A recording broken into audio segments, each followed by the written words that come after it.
आइए आदत के मुताबिक हुजूर सैयदी सरकार आला हजरत अजीमुल बरकत के मुतबर्रक और पाकीज़ा शेर समाअत करें। इमाम फरमाते हैं कि शेर शमशीर जन शाह खैबर शिकन, शेर शमशीर जन शाह खैबर शिकन, परतवे दस्ते कुदरत पे लाखों सलाम, परतवे दस्ते कुदरत पे लाखों सलाम। और फरमाते हैं दूसरे मकाम पर कि उसने लक़बे खाक शहनशाह से पाया, उसने लक़बे खाक शहनशाह से पाया, वो हैदरे कर्रार के मौला है हमारा, वो हैदरे कर्रार के मौला है हमारा। और फरमाते हैं कि बहरे तस्लीमे अली मैदा में, बहरे तस्लीमे अली मैदा में, सर झुके रहते हैं तलवारों के, सर झुके रहते हैं तलवारों के। इंशाअल्लाह तबारक व तआला आज मौलाए कायनात की बारगाह में, क्योंकि ये मौलाए कायनात वो शख्सियत है जो अल्हम्दुलिल्लाह ये अहले बैत में शामिल है, इसलिए हम उन्हीं से आगाज करेंगे। उनके फजाइल और मनाकिब से हम अहले बैत के जिक्र का आगाज करते हैं। शायर बड़ी खूबसूरत बात कहते हैं कि बगैर हुब्बे अली मुद्दआ नहीं मिलता, बगैर हुब्बे अली मुद्दआ नहीं मिलता, इबादतों का भी हरगिज सिला नहीं मिलता। खुदा के बंदो सुनो गौर से खुदा की कसम, जिसे अली नहीं मिलते खुदा नहीं मिलता, जिसे अली नहीं मिलते उसे खुदा नहीं मिलता। अल्हम्दुलिल्लाह ये एक बहुत बड़ा पैगाम है और हम आगे समाअत भी करेंगे कि शान मौलाए कायनात। अल्हम्दुलिल्लाह आप देखें कि ये फजलो कमाल हुजूर हैदर कर्रार मौला अली मुश्किल कुशा को अता हुआ, और अहले बैत में ये एक ऐसी अजीम शख्सियत है और सहाबाए किराम ही में आपको वो मकाम व मर्तबा हासिल हुआ कि अगर आप दूसरे लोगों पर गौर करें तो आपको कुछ और चंद खुसूसियात ऐसी हासिल है कि जो मौलाए कायनात को मुमताज करती है और उनके मकाम व मर्तबे का इजहार करती है। यानी आप देखें कि मौलाए कायनात का रुतबा, आपकी फजीलत ऐसी आला कि खुद हुजूर अकरम सल्लल्लाहु ताला अलैहि वसल्लम इरशाद फरमाते हैं कि मैं मदीनतुल इल्म हूँ, यानी मैं इल्म का शहर हूँ, और फरमाते हैं कि अली उसका दरवाजा है। अल्लाहु अकबर, ये मौलाए कायनात की शान है। मेरे आका बयान फरमाते हैं कि मैं जिस इल्म का शहर हूँ, अली उस इल्म के शहर का दरवाजा है। और इसी इल्म को बयान करते हुए हुजूर मौलाए कायनात हैदर कर्रार खुद बयान फरमाते हैं कि जब सरवरे कायनात सल्लल्लाहु ताला अलैहि वसल्लम का विसाल होता है, तो आपके विसाल के वक्त जब आपको गुस्ल मुबारक दिया गया, प्यारे आका सल्लल्लाहु ताला अलैहि वसल्लम को जब गुस्ल दिया जा रहा था, मौलाए कायनात फरमाते हैं कि उस वक्त हुजूर अकरम सल्लल्लाहु ताला अलैहि वसल्लम के आंख मुबारक के पास थोड़ा सा पानी जमा हो गया और हुजूर की नाफ मुबारक के पास थोड़ा सा पानी जमा हो गया था। मौलाए कायनात फरमाते हैं कि जब मेरी निगाह उस पानी पर जाती है तो मैंने अपने लबों को लगाकर हुजूर के आंखों के पास जो पानी जमा हुआ था मैं उस पानी को चूस लेता हूँ। उसके बाद नाफ के पास जो पानी था मैंने अपने लबों से उस पानी को भी चूस लिया। मौलाए कायनात फरमाते हैं कि ये उसी पानी का नतीजा है, उसी पानी की बरकतें हैं कि अल्लाह तबारक व तआला ने मुझे ऐसा इल्म अता फरमाया है। अल्लाह तबारक व तआला ने ऐसा इल्म और कैसा इल्म अता फरमाया।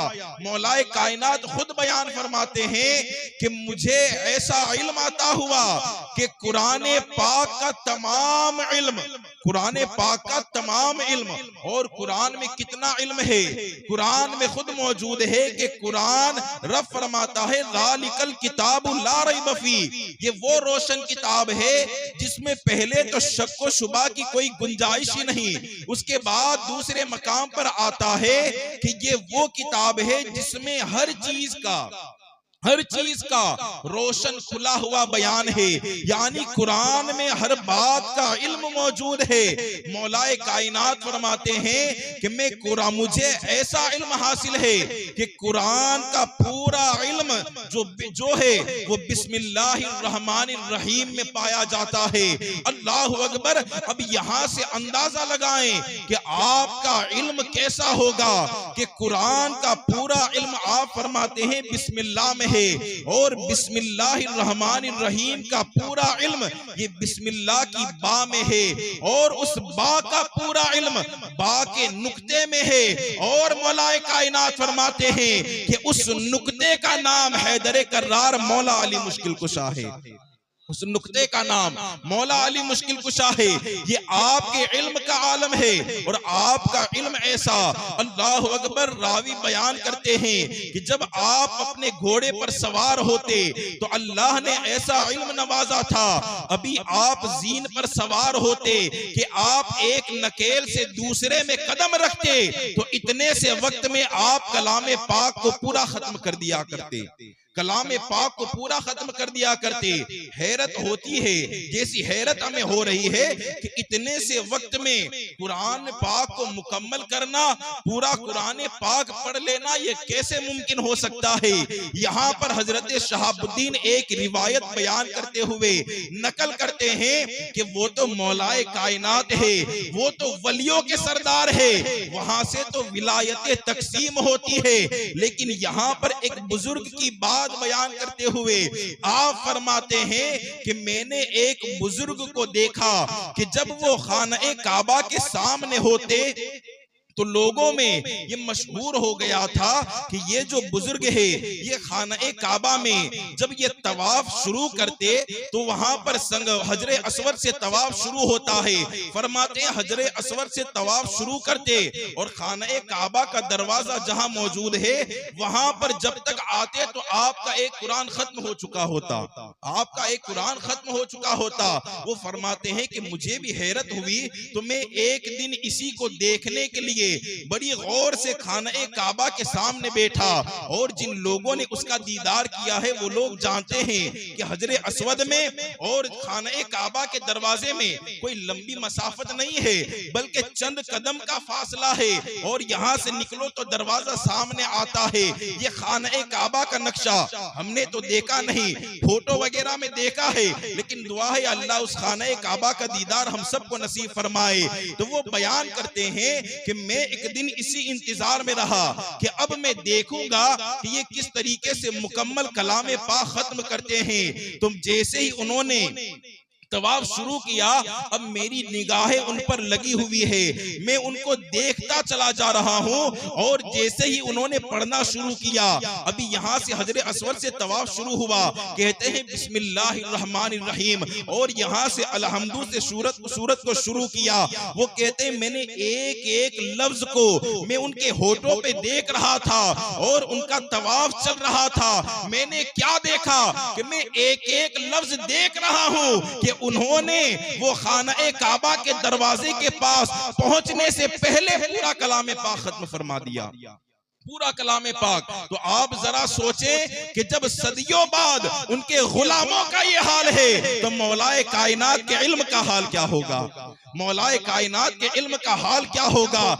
ये मकाम व मर्तबा, और अल्लाह ने ऐसा इल्म अता फरमाया था, इसीलिए तो आपको बाबुल इल्म कहा जाता है, इल्म का दरवाजा कहा जाता है, वो ऐसे ही नहीं कहा जाता।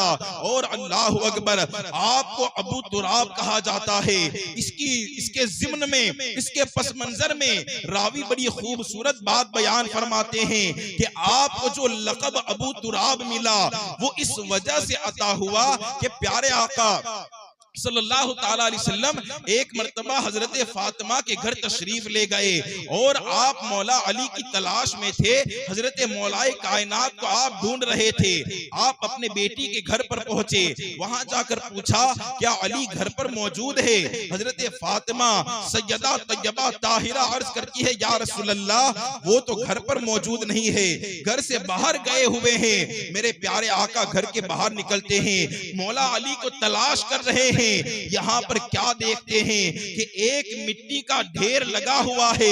हजरत मौलाए कायनात उस मिट्टी के ढेर पर आप आराम से लेटे हुए हैं और आपके जिस्म से चादर मुबारक हटी हुई है, यानी आपका जिस्म मुबारक, आपकी जो पीठ थी वो जमीन से लगी हुई, और जब पीठ को आपने उठाया तो आपके पीठ पर मिट्टी लगी हुई थी। तो मेरे प्यारे आका सल्लल्लाहु ताला अलैहि वसल्लम ने जब ये मंजर देखा कि मौलाए कायनात की पीठ पर ये मिट्टी लगी हुई है तो आपने मोहब्बत के अंदाज में बड़े ही प्यार से आपने मौलाए कायनात को पुकारा या अबा तुराब कि ए मिट्टी वाले। अल्लाह अकबर। मौलाए कायनात फरमाते हैं कि जब प्यारे आका ने मुझे अबू तुराब कहकर पुकारा, जरा यहाँ पर सोचने वाली बात है कि यहाँ पर जो लक़ब मिला मिट्टी वाले, यानी अल्फाज तो जाहिरन हमें ऐसे मालूम होते हैं कि मिट्टी वाले क्या अल्फाज होंगे, लेकिन मौलाए कायनात फरमाते हैं कि मुझे जो लोग नाम से पुकारा करते थे, मुझे मेरा कोई नाम उतना पसंद नहीं आया जितना मुझे अबू तुराब पसंद आया और आपका ये लक़ब बना।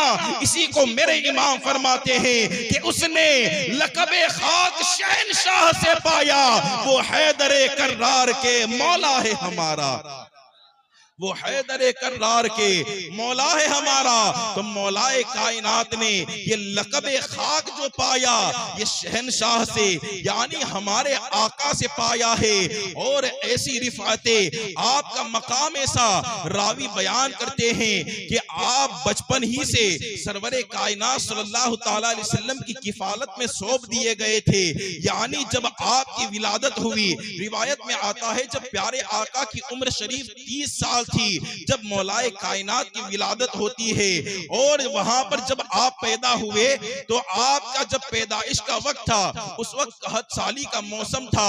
तो जनाब अबू तालिब के पास प्यारे आका ने मौलाए कायनात को ले लिया, कहा आप इन्हें यहाँ रहने दे, हम इनकी किफालत करेंगे। और यहाँ वो रोजो शब हुजूर अकरम सल्लल्लाहु ताला अलैहि वसल्लम के पास रहने लगे, यानी मौलाए कायनात बचपन ही से हुजूर के पास रहने लगे। एक मर्तबा आपको नमाज पढ़ते हुए देखा तो अर्ज करने लगे कि या रसूल अल्लाह ये आप क्या कर रहे हैं, अभी बचपने का जमाना है। कहा आप क्या कर रहे हैं? मेरे आका फरमाते हैं ये नमाज है, अल्लाह की इबादत है। जब तमाम चीजों को बताया दिल में मोहब्बत बेदार हुई, कहा मैं भी मुसलमान होना चाहता हूँ। अल्लाह अकबर। इतना कहना था, रिवायतें मुख्तलिफ है लेकिन बड़ा शौक करके बयान कर रहा हूँ कि इसी बचपने की हालत में मौलाए कायनात ने इस्लाम को कबूल किया। और रावी यहाँ तक लिखते हैं कि बचपने में सबसे पहले अगर किसी ने इस्लाम कबूल किया हो तो वो मौलाए कायनात की जात है। बचपने में सबसे पहले हजरत मौलाए कायनात ने इस्लाम को कबूल किया। तो इस तरीके से आपने जरा सोचे कि जिसने शबो रोज हुजूर की शफकतों में गुजारे हो, जिसने अपना बचपन, अपना चलना उठना बैठना, अपनी हर चीज हुजूर के साए में गुजारी हो, उनके मर्तबे का कौन अंदाजा लगा सकता है, उनका मर्तबा कितना आला होगा। इसीलिए तो रिवायतों में आता है कि आपके किरदार और आपके वकार को देखकर हुजूर अकरम सल्लल्लाहु ताला अलैहि वसल्लम ने अपनी बेटी का निकाह हजरत मौलाए कायनात से फरमाया। ये बात भी बड़ी खूबसूरत है। ये बात है कि जब प्यारे आका सल्लल्लाहु ताला अलैहि वसल्लम जब आप हिजरत करके मदीना मुनव्वरा में तशरीफ लाए, 2 सने हिजरी का ये वाकया है। जब प्यारे आका मदीना में तशरीफ लाए तो यहाँ पर जो दूसरे सहाबाए किराम मौजूद थे, अब जब आप मदीना में आए तो आपकी जो बेटी थी जो हजरत फातिमा है, उनके रिश्ते आने लगे, उनके पास पैगाम आने लगे। हुजूर के पास आकर लोग उनकी बेटी का हाथ मांगते, लेकिन प्यारे आका सल्लल्लाहु ताला अलैहि वसल्लम ने एक ही जवाब दिया कि ये जो रिश्ता है ये उसी वक्त होगा जब अल्लाह तबारक व तआला इसका हुक्म देगा। अल्लाह जब हुक्म देगा तो मेरी बेटी का रिश्ता हो जाएगा। यानी रिश्ते आ रहे थे। अब इसी दौरान सहाबाए किराम ने, हजरत अबू बकर ने, हजरत उमर ने मौलाए कायनात से फरमाया कि आपका भी अभी निकाह नहीं हुआ है, आप ऐसा करें, आप हुजूर के पास पैगाम लेकर जाएं, आप हुजूर के पास पैगाम लेकर जाएं और हुजूर की बेटी का हाथ मांगे। मौलाए कायनात फरमाते हैं कि मेरे पास तो कुछ मौजूद नहीं है, जाहिरन तो मेरे पास कोई मालो दौलत नहीं है, साथ में कोई साजो सामान नहीं है, मैं किस मुंह से जाके हाथ मांगूंगा। कहा आप जाकर बस बैठ जाएं, आप जाकर बस आप बैठ जाएं। अब सारा मामला हमारे हुजूर वो है कि जो हो चुका है, जो होगा हुजूर जानते हैं। यानी आप जाकर बैठेंगे, हुजूर आपके दिल के इरादे को भांप लेंगे, आपको वो सारी बात बता देंगे। आप जाकर बैठे तो सही। मौलाए कायनात डरते हुए, झिझकते हुए बारगाह रिसालत में पहुंचे। मेरे आका जलवा फरमा है, मौलाए कायनात बैठे हुए हैं। अब मौलाए कायनात अपने सर को झुकाकर, गर्दन को झुकाकर बैठे हुए हैं। मेरे आका फरमाते हैं, अली किस लिए आना हुआ, कौन से मकसद से आए हो? अल्लाह अकबर। मौलाए कायनात फरमाते हैं, मैं खामोश रहा, मेरी जुर्रत न हुई कि प्यारे आका के सामने अपनी जुबान को खोलूं। कहा मैं खामोश रहा। उसके बाद प्यारे आका ने फिर पूछा, अली किस इरादे से आए हो, बताओ आने का मकसद क्या है? कहा मैं फिर भी खामोश रहा। जब 3 मर्तबा आका ने पूछा तो प्यारे आका ने फिर खुद फरमा दिया, अली तुम्हारा इरादा तुम बताते हो या मैं अपनी जुबान से बता दूं? अल्लाह अल्लाह।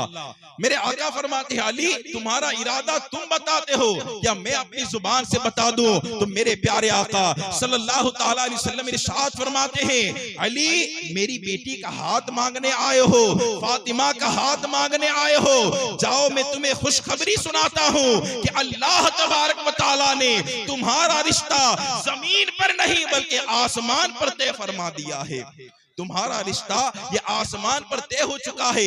मेरे आका ने बशारत सुना दी, अली जाओ और जाकर शादी की तैयारी करो। कहा हुजूर मेरे पास तो कुछ नहीं है। अर्ज करने लगे, या रसूल अल्लाह मेरे पास कुछ नहीं है, क्या तैयारी करूंगा शादी की? कहा अली जो माले गनीमत में, जो जंगे बद्र में जो माले गनीमत में तुम्हें एक जिरह मिली थी, क्या वो भी मौजूद नहीं? कहा हाँ वो तो मौजूद है मेरे पास। तो कहा जाओ उस जिरह को बेचो और बेचने के बाद फिर शादी की तैयारियां करो। मौलाए कायनात फरमाते मैंने जिरह को लिया और जाकर बाजार में फरोख्त करने के लिए गया, वो बेचने के लिए गया। तो रास्ते से हजरत उस्माने गनी का गुजर हुआ। उन्होंने देखा कि मौला अली ये जिरह को फरोख्त कर रहे हैं, तो वो मेरे करीब आए और आकर कहा, अली क्या जिरह को बेच रहे हो? कहते हाँ जिरह को बेचने के लिए आया हूँ। कहा कीमत क्या है? कहा आप जो अदा कर दें। तो उस वक्त हजरत उस्माने गनी ने तकरीबन 40 दिरहम देकर उस जिरह को खरीदा और उस जिरह को आपने खरीद लिया और हजरत मौलाए कायनात को 40 दिरहम अता फरमाए। उस वक्त में जो चलता था वो आपने 40 दिरहम की शक्ल में अता किए और वो जिरह को आपने खरीद लिया। उसके बाद मौलाए कायनात जब वो रकम को लेकर जाने लगे, अब यहाँ पर सबको पता चल गया है कि मौलाए कायनात का रिश्ता हो गया है, हुजूर की बेटी से निकाह होने वाला है। हजरत उस्माने गनी भी जानते हैं कि हुजूर की बेटी से निकाह होने वाला है।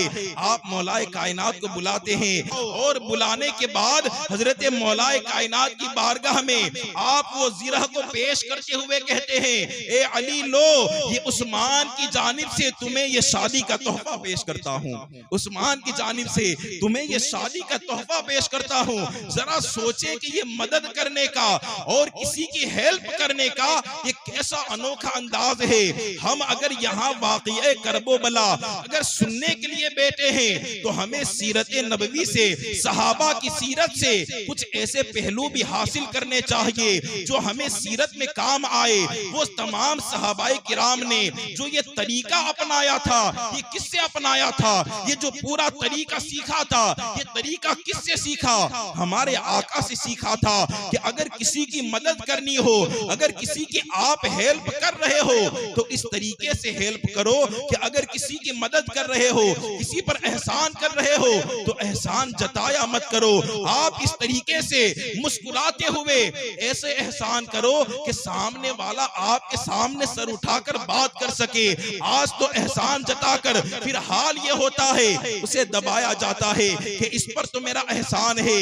यहाँ सहाबा की सीरत से दर्स हासिल करें। अगर किसी पर एहसान करना हो तो एहसान ऐसे ही करो कि आप उस एहसान करने वाले के सामने, जब वो आपके सामने आए, सर उठाकर आपके साथ बात कर सके। इसी एहसान के बारे में मौलाए अली का फरमान याद आता है। हुजूर मौलाए कायनात फरमाते हैं कि जब आप एहसान करो तो एहसान करने वाले के शर से बचो।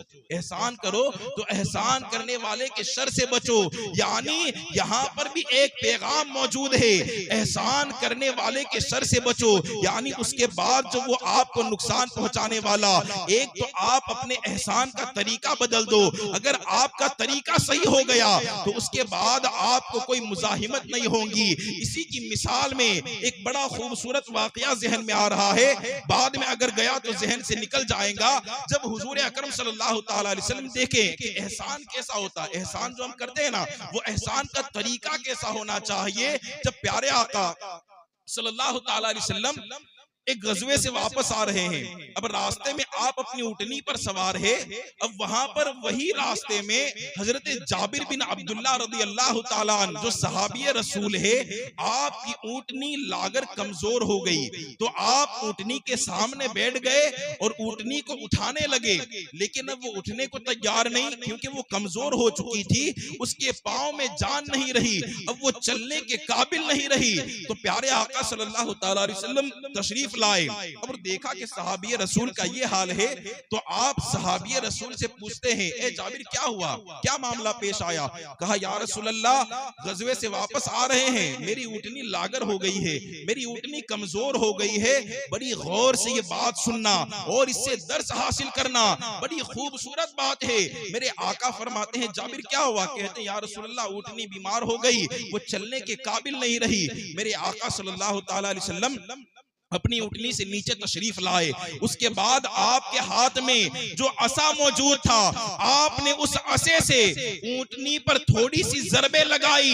अल्लाह अकबर। रावी बयान करते हैं कि यहाँ आका के असे का उस ऊँटनी को लगना था कि ऊँटनी हिलहिलाते हुए जोश के मारे खड़ी हो गई, तंदुरुस्त हो गई, फरबा हो गई। वहां एक दाई हलीमा है जो कमजोर ऊँटनी लेकर आई। मेरे आका के बचपन का आलम है, अगर बचपन में किसी ऊँटनी पर बैठ जाए तो उसे सही और सालिम कर देते हैं, और अगर आका की निस्बत रखने वाला अगर असा लग जाए फिर भी ऊँटनी सालिम हो जाया करती है। ये मेरे आका का मर्तबा है। तो ऊँटनी खड़ी हो गई, हजरत जाबिर फौरन सवार हो गए। वो बयान करते हैं कि मैं फौरन उस ऊँटनी पर सवार हो गया। अब उसके बाद चलने लगे। अल्लाह अकबर। प्यारे आका का सहाबा से रिश्ता कैसा, मोहब्बत कैसी, वो बयान करते हैं कि हम दोनों अब प्यार से मोहब्बत से चल रहे हैं। अब प्यारे आका ने मुझसे गुफ्तगू करना शुरू किया, और प्यारे आका सल्लल्लाहु ताला अलैहि वसल्लम कितनी अनोखी गुफ्तगू। हदीस पाक है कि प्यारे आका सल्लल्लाहु ताला अलैहि वसल्लम पूछने लगे, जाबिर क्या शादी हो गई है? अल्लाह अल्लाह, क्या अंदाज होगा, क्या निराला अनोखा अंदाज होगा। वो फरमाते हैं, प्यारे आका पूछने लगे, जाबिर क्या शादी हो गई तुम्हारी? कहा हाँ या रसूल अल्लाह, शादी हो गई है। उसके बाद देखें, अगर किसी से हालात दरियाफ्त करने हो ना, यानी किसी को हालात पूछने हो तो किस तरीके से हाल पूछना चाहिए, मेरे आका की इस हदीस से तरीका हासिल करें। मेरे आका उनका हाल पूछ रहे हैं, लेकिन उनको एहसास नहीं हो रहा है कि मेरे आका क्या पूछना चाह रहे हैं। वो अपना तमाम हाल बयान भी कर देते हैं, लेकिन आका का अंदाज इतना निराला है। मेरे आका पूछते हैं, क्या शादी हो गई जाबिर? कहा हाँ या रसूलल्लाह, शादी हो गई। मेरे आका फिर पूछते हैं, जाबिर कवारी औरत से शादी किए किए हो या फिर कोई बेवा औरत से निकाह किया है? अल्लाह अकबर। हजरत जाबिर फरमाते हैं या रसूल अल्लाह, मैं जवान हूँ लेकिन मैंने जो निकाह फरमाया है एक बेवा खातून से जो उम्र दराज थी, उम्र में बड़ी थी, मैंने उससे निकाह फरमाया है। अल्लाह अकबर। मेरे आका फरमाते हैं जाबिर तुम तो जवान हो, अभी तो तुम्हारी ऊपर जवानी है और तुमने एक बेवा औरत से निकाह किया, उसकी वजह क्या है? हजरत जाबिर फरमाते हैं अब देखे सवारी चल रही है, रास्ते में ये बातें हो रही है और हजरत जाबिर अर्ज करते हैं या रसूल अल्लाह मेरी 9 बहनें हैं। क्या कहते हैं? या रसूल अल्लाह मेरी 9 बहनें हैं। यानी प्यारे आका कैसी बातें आप सामने ला रहे हैं। हजरत जाबिर कहते हैं या रसूल अल्लाह मेरी 9 बहनें हैं, अब अगर मैं कंवारी औरत से शादी करता तो वो घर में आती, झगड़ा फसाद होता, सब हम उम्र होती, घर में झगड़े का सबब बनता, इसलिए मैंने ऐसी खातून से निकाह किया कि जो उम्र में बड़ी हो, जिसको औलाद का तजर्बा हासिल हो, वो जब घर में आएंगी, क्योंकि अभी बहनों की शादी भी करवानी है, सबका निकाह भी बाकी है, तो मैंने अपनी बहनों का ख्याल करते हुए एक उम्र दराज खातून से निकाह किया ताकि वो माँ की शफकत दे सके, माँ की ममता दे सके। मैंने अपना ख्याल नहीं किया, मेरी बहनों का ख्याल किया। अल्लाह अकबर। जब प्यारे आका ने ये सुना ना कि हजरत जाबिर अपनी फैमिली का यानी अपने घर वालों का इतना ख्याल रखते हैं कि अपनी जवानी को कुर्बान किया, अपनी अहलो अयाल के लिए, अपनी बहनों के लिए आपने एक बुजुर्ग खातून से निकाह फरमाया, उसके बाद ये सवारी आगे बढ़ रही है। अब देखें मेरी आका की शफकत देखें, अगर किसी पर एहसान करना हो ना तो एहसान का अंदाज देखे। कहते हैं सवारी आगे चल रही है, अब आगे चलते चलते मदीना करीब था कि प्यारे आका सल्लल्लाहु ताला अलैहि वसल्लम इरशाद फरमाते हैं ए जाबिर मदीना आ गया है, मदीना अब आने वाला है, हम एक मकाम पर पड़ाव करेंगे और उस मकाम पर हम रुकेंगे, वहां पर कुछ देर हम आराम करेंगे। अब जब वहां आराम होगा ना तो सामने मदीना मुनव्वरा में लोगों तक ये पैगाम पहुंच जाएगा कि जो दस्ता गया हुआ था जंग के लिए वापस आ गया है। अब तुम्हारे तो वारे नियारे होंगे, यानी जब तुम मदीना मुनव्वरा में दाखिल होंगे, तुम्हारी बीवी सामने तश्त में तमाम नेमतों को लेकर तुम्हारा इस्तिकबाल करेंगी, बिस्तर को सजा दिया जाएगा, तकियों को लगा दिया जाएगा। अल्लाह अकबर। क्या निराला अंदाज है। कहते हैं जाबिर तुम्हारे तो वारे नियारे हैं, यानी तुम्हारी बीवी तुम्हारा इस्तिकबाल करेंगी, अच्छे अच्छे खाने बनाकर तुम्हारे सामने पेश करेंगी, बड़े आजिजाना अंदाज में, बड़े नर्म अंदाज में। हजरत जाबिर अर्ज करते हैं या रसूल अल्लाह हमारे नसीब कहाँ ऐसे, हम तो अगर घर पर पहुंचे कौन इस्तकबाल के लिए आएगा, घर की ऐसी जिम्मेदारी है, अगर सूखी रोटी भी मिल गई तो अल्लाह का शुक्र है। मेरे आका समझ गए कि घर के हालात सही नहीं है, यानी मोहब्बत का कैसा अंदाज है किसी को पर एहसान करने का। उसके बाद आप एक मकाम पर रुके और वहां पर थोड़ी देर कयाम फरमाया। अब हजरत जाबिर से फिर गुफ्तगू होना शुरू हुई।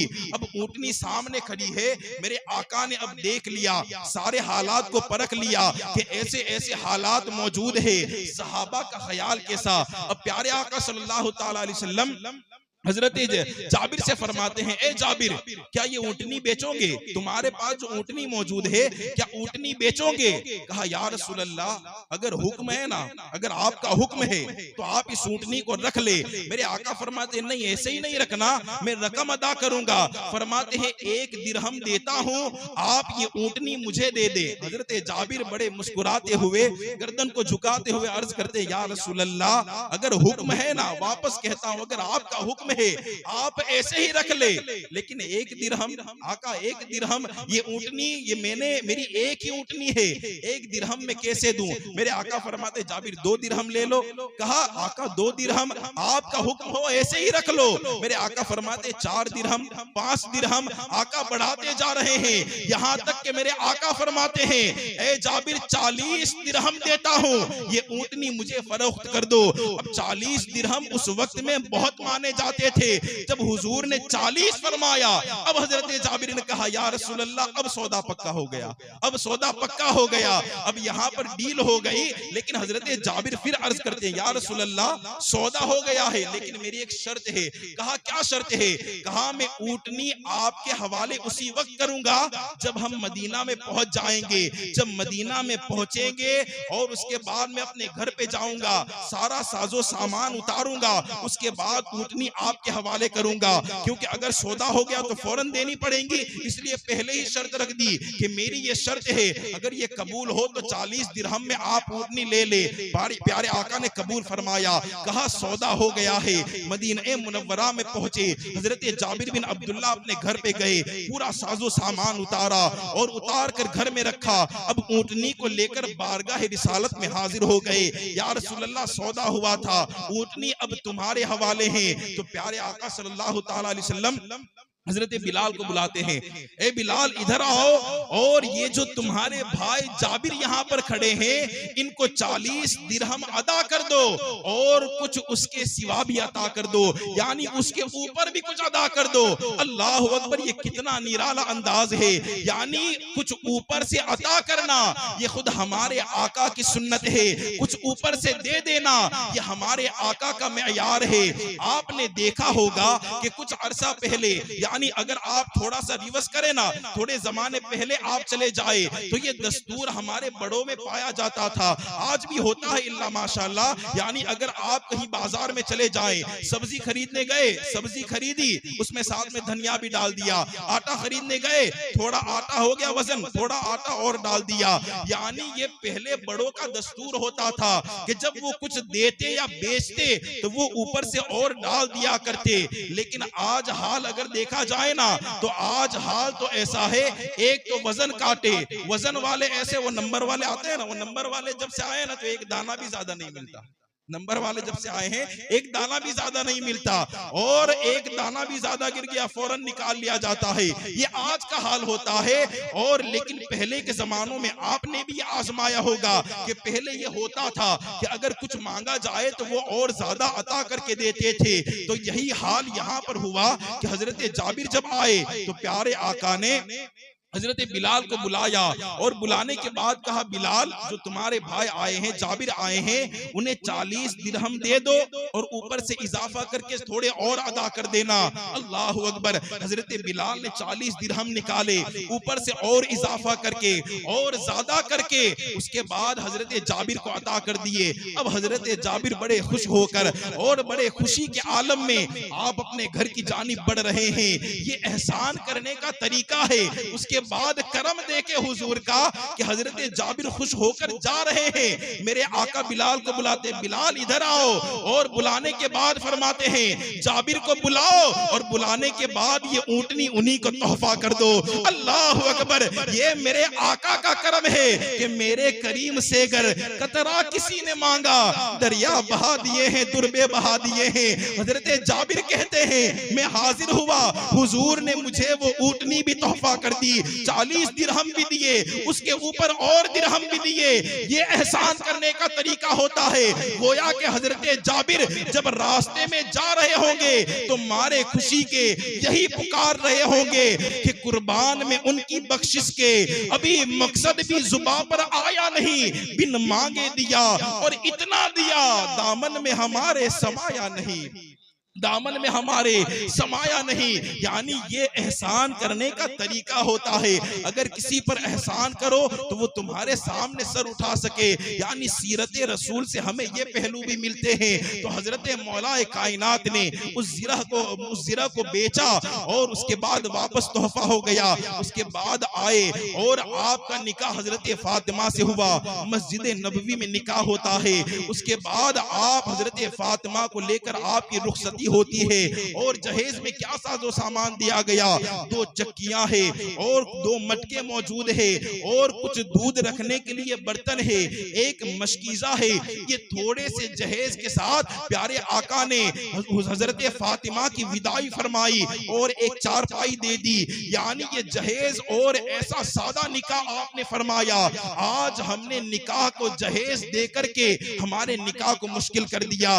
ये इस सीरत से हमें सबक सबक हासिल करने की जरूरत है। तो इस तरीके से हजरत फातिमा का निकाह होता है। अल्लाह अकबर, ये हजरत मौलाए कायनात का मकाम और मर्तबा है। और आपकी रिफाते ऐसी आला कि सरवरे कायनात सल्लल्लाहु तआला अलैहि वसल्लम में आपका ऐसा मकाम मौजूद था कि आपको वो बात तो याद ही होगी कि जब फतेह मक्का हुआ, यानी मक्का मुकर्रमा को फतह किया गया, अब वहां से सारे बुतों को गिराया जा रहा है, सारे बुतों को जमीन बोझ किया जा रहा है। वहां पर एक बुत ऐसा मौजूद था खाने काबा में जिसकी ऊंचाई बड़ी आला थी, यानी वो बड़े ऊंचे मकाम पर मौजूद था। हजरत मौलाए कायनात है, प्यारे आका है। वहां पर हजरत मौलाए कायनात बारगाह रिसालत में अर्ज करते हैं कि या रसूल अल्लाह, आप मेरे कंधे पर सवार हो जाएं और कंधे पर सवार होकर आप वो बुत को नीचे गिरा दें। मेरे आका फरमाते हैं, ए अली, तुम बारे नबूवत को बर्दाश्त न कर पाओगे, तुम मेरे बोझ को बर्दाश्त नहीं कर सकते। ऐसा करो, तुम मेरे कंधे पर सवार हो जाओ, कुर्बान जाए मौला अली के मुकद्दर पर। हजरत मौलाए कायनात फरमाते हैं कि यहाँ हुजूर ने मुझे अपने कंधे पर सवार किया, अब कंधे पर सवार होकर मैं वो बुतों को गिरा रहा हूं। मेरे आका फरमाते हैं, ए अली बताओ, अब तुम कौन सी रिफात पर फाइज हो? हजरत मौलाए कायनात फरमाते हैं, या रसूल अल्लाह, मैं खड़ा तो जमीन पर हूं, आपके कंधे पर खड़ा हूं, लेकिन मेरी निगाह अर्शे मुअल्ला को देख रही है। अल्लाह अकबर, ये रिफात मुस्तफा का आलम है कि अगर कंधे पर सवार हो जाए तो मौलाए कायनात फरमाते हैं, मैंने अर्शे मुअल्ला का दीदार कर लिया। अरे जब मौलाए कायनात की निगाह का आलम यह है तो जिक्र मुस्तफा की रिफातों का आलम क्या होगा?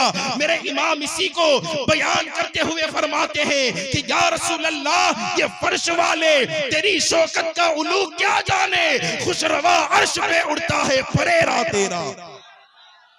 या रसूलल्लाह, जमीन वाले आपकी रिफात को क्या जाने, आपका रतबा, आपके झंडे तो आसमानों में लहरा रहे हैं। अल्लाह अकबर। उसके बाद मौलाए कायनात फरमाते हैं, जब जमीन पर आने का वक्त आया तो मैंने छलांग लगाई और कूद कर मैं जमीन पर आया।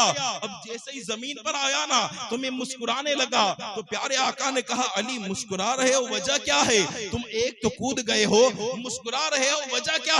मौलाए कायनात फरमाते हैं कि या रसूल अल्लाह, मैं देख रहा था कि मैं तो अर्शे मुअल्ला की रिफातों पर हूँ, इतनी ऊंचाई से जमीन पर आया, लेकिन मेरे बदन पर एक खरोच तक नहीं आई। अब मेरे आका फरमाते हैं, ए अली सुनो, तुम्हें उन रिफातों तक ले जाने वाला ये मोहम्मद मुस्तफा था, रिफातों से नीचे लाने वाला जिब्रील अमीन था। उन रिफातों से नीचे लाने वाला तुम्हें चोट कैसे आएंगी? अल्लाह अकबर। ये मौलाए कायनात का मकाम है, हम रिफाते क्या बयान करें? उनका मकाम और मर्तबा कौन बयान कर सकता है कि जिसके जिक्र को हुजूर फरमाते हैं कि मौलाए कायनात का जिक्र करना भी इबादत हुआ करता है, मौलाए कायनात का जिक्र करना भी इबादत हुआ करता है। और आपकी रिफाते कैसी आला।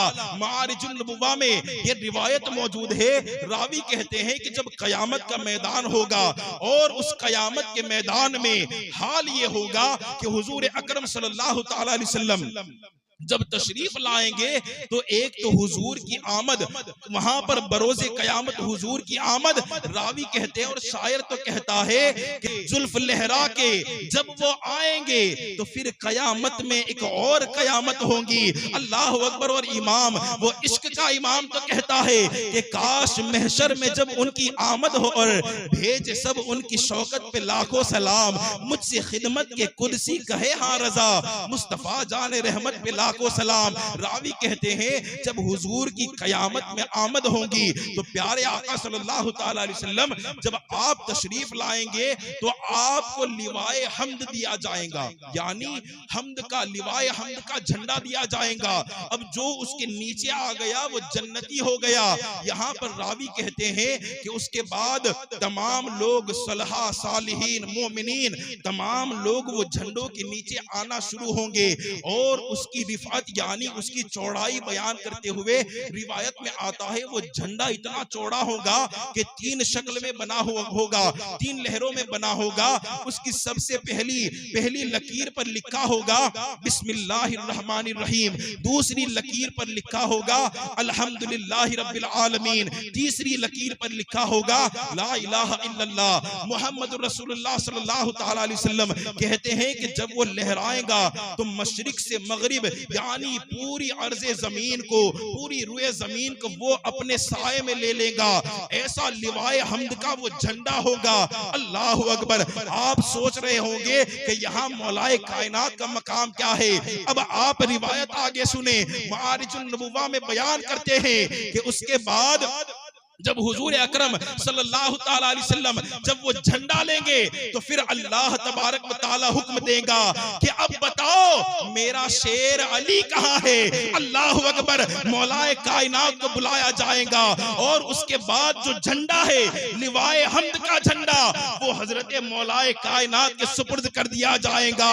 गोया कि यहाँ पर रसूल अल्लाह के अलमबरदार बनकर जो आगे आगे चल रहे होंगे वो कोई और नहीं बल्कि हैदर करनार मौला अली मुश्किल कुशा होंगे। वो मौला अली मुश्किल कुशा होंगे जो लिवाए हम्द का झंडा लेकर चल रहे होंगे। और उसके बाद हाल ये होगा कि हजरत मौलाए कायनात को कहा जाएगा कि ए अली अब उस झंडे को आप नीचे रखें। मौलाए कायनात झंडे को नीचे रखेंगे। फिर रब तबारक व तआला हुक्म देगा ए फरिश्तों आप अब इस झंडे को उठाएं। यानी फरिश्तों से कहा जाएगा फरिश्तों झंडे को उठाओ। अब तमाम फरिश्ते कोशिश कर लेंगे लेकिन उसके बावजूद वो झंडा उठा नहीं पाएंगे। उसके बाद जिन्नातों से कहा जाएगा ए जिन्नातों अगर तुम में ताकत मौजूद हो तो ये झंडे को उठाकर दिखाओ। तमाम जिन्नात कोशिश कर लेंगे लेकिन वो झंडा उठा नहीं पाएंगे। उसके बाद इंसानों से कहा जाएगा अगर तुम में ताकत हो तो तुम भी आजमा लो, लेकिन कोई उस झंडे को उठा नहीं पाएगा। फिर रब फरमाएगा अब मेरे शेर अली को सामने लाया जाए। अल्लाह अकबर। अब मौला अली वहां पर आएंगे। रावी कहते हैं जब मौला अली उस झंडे को उठाएंगे तो इस तरीके से उठा लेंगे जैसे फूल के गुलदस्ते को उठाया जाता है।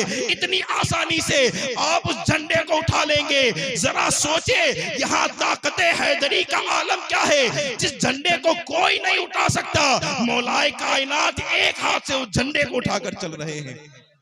मौलाए कायनात अपने हाथों से उठाकर उस झंडे को चल रहे हैं। ये मकाम और मर्तबा हजरत मौलाए कायनात का है। रिवायतें बेशुमार है, अगर बयान किया जाए तो वक्त कम पड़ जाए। तो बयान यहीं खत्म करते हैं इंशाअल्लाह तबारक व तआला। फिर कल यहीं से आगाज करेंगे। तब तक के लिए अल्लाह की बारगाह में दुआ करता हूँ मेरे कहने में या आपके सुनने में अगर कोई गलती हो गई हो तो तौबा करता हूँ। अस्तगफिरुल्लाह रब्बी मिन कुल्लि ज़ंबिन व अतूबु इलैह। ला इलाहा इल्लल्लाह मुहम्मदुर रसूलुल्लाह सल्लल्लाहु तआला अलैहि वसल्लम।